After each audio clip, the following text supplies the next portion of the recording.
प्रिय साध संगत, कल हम लोग नवधा भक्ति कह सुन रहे थे। श्रवणम कीर्तनम विष्णो स्मरणम पाद सेवनम अर्चनम वंदनम दास्यम सख्यम आत्मनिवेदनम, जिसमें कि अर्चनम तक हम बता चुके थे।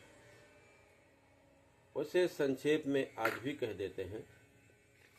श्रवण करना ये पहली भक्ति है, जिसको कि महाराज परीक्षित ने श्रवण किया, भक्ति किया।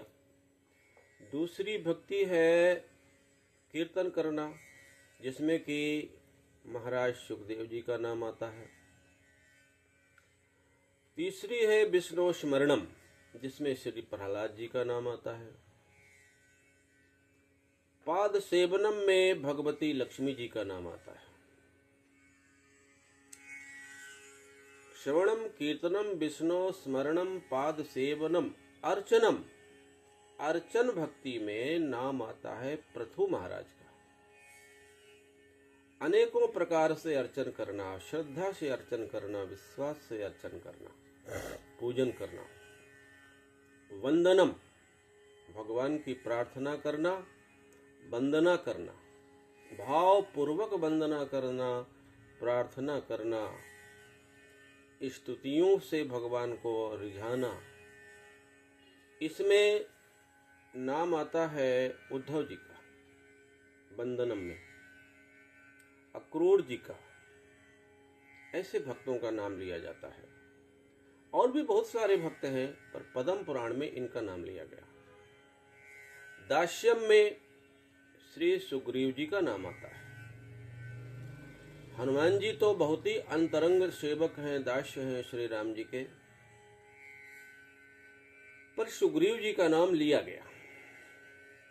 सख्यम, भगवान से मित्रता कर लेना, भगवान को अपना कोई रिश्तेदार मान लेना, भगवान से कोई संबंध स्थापित कर लेना, सख्य भक्ति कहलाती है, जो कि 8वीं भक्ति है, जिसमें कि अर्जुन महाराज का नाम आता है। भगवान कृष्ण के साथ अर्जुन जी अंदर से बाहर से समर्पित मित्र थे, और उसी प्रकार से फल भी उन्होंने प्राप्त किया। बड़े बड़े संघर्षों में, संकटों में, युद्ध में भगवान कृष्ण से मित्रता का उन्होंने फल प्राप्त किया।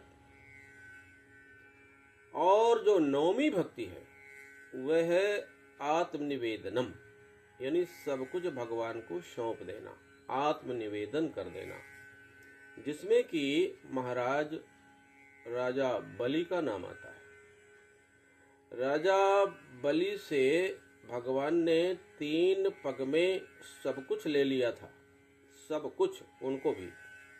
कहते हैं 2 पग में भगवान ने सब कुछ नाप लिया, और जब तीसरे पग की बारी आई तो राजा वाली ने कहा, भगवान मैं अभिमानी हो गया था। अभिमान का निवास होता है माइंड में, तो इस माइंड में, सिर में, मस्तक में इस पांव को रख करके मुझे उऋण कीजिए, कृतकृत्य कीजिए, कृतार्थ कीजिए। भगवान गदगद हो गए इस वाणी से।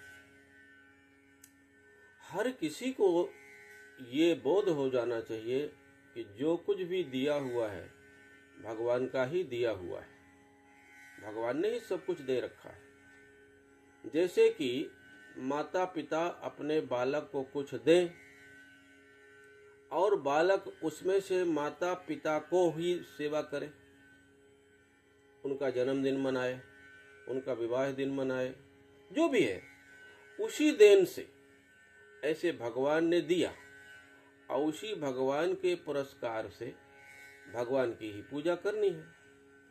और ये कहना है, अब सौंप दिया इस जीवन का सब भार तुम्हारे चरणों में, मेरे राम तुम्हारे चरणों में।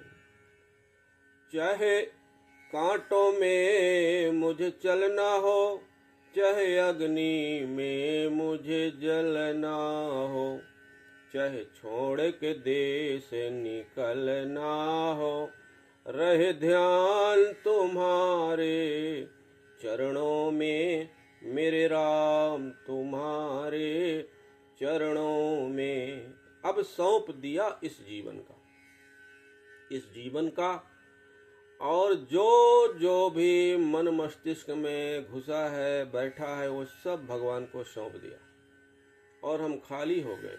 अब कोई भार नहीं, कोई बोझ नहीं, और भगवान की ही सेवा है ये। चाहे वो दुकान हो, चाहे उद्योग हो, चाहे खेती हो, चाहे नौकरी हो, कोई भी कार्य हो, ये भगवान की सेवा है। ऐसा मान के करते रहें। भगवान का काम है, सेवा हम कर रहे हैं, मालिक भगवान है, ऐसा करते रहें। अहंकार ना लाएं। एक बात बताइए, जैसे कि दुकान का मालिक और दुकान का नौकर। मालिक को लगता है ये उसकी दुकान है और हानि लाभ में मालिक हर्षित होता है, विषाद को प्राप्त होता है। और जो नौकर है उसको कुछ भी नहीं होता।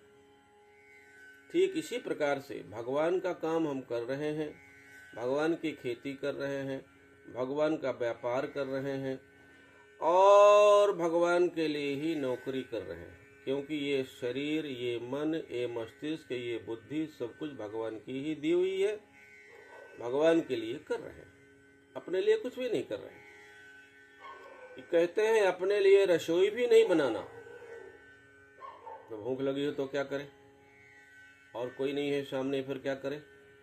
भगवान के निमित्त बनाना है, भगवान को भोग लगाना है, फिर जो बचे उसको स्वयं भोजन कर लेना है प्रसाद मान के। और कपड़े भी पहनना है तो भगवान के लिए। हम नए कपड़े पहन रहे हैं भगवान को निवेदित करके, और इन कपड़ों को पहने हुए भगवान हमें देखेंगे तो बहुत प्रसन्न होंगे, ऐसा भाव है। इस प्रकार से भक्ति करनी। नवधा भक्ति में सब कुछ आ जाता है। और विशेष बात है, इस नवधा भक्ति में यदि एक भी भक्ति सिद्ध हो जाए तो भगवान से मिलन हो जाता है, भगवान की निकटता प्राप्त हो जाती है, भगवत धाम मिल जाता है। फिर से पढ़ते हैं, श्रवणम कीर्तनम विष्णु स्मरणम पाद सेवनम अर्चनम बंदनम दास्यम सख्यम आत्मनिवेदनम। ये 9 भक्तियां हैं। आज इतना ही, फिर मिलते हैं। श्री राम जय जय राम, श्री राम जय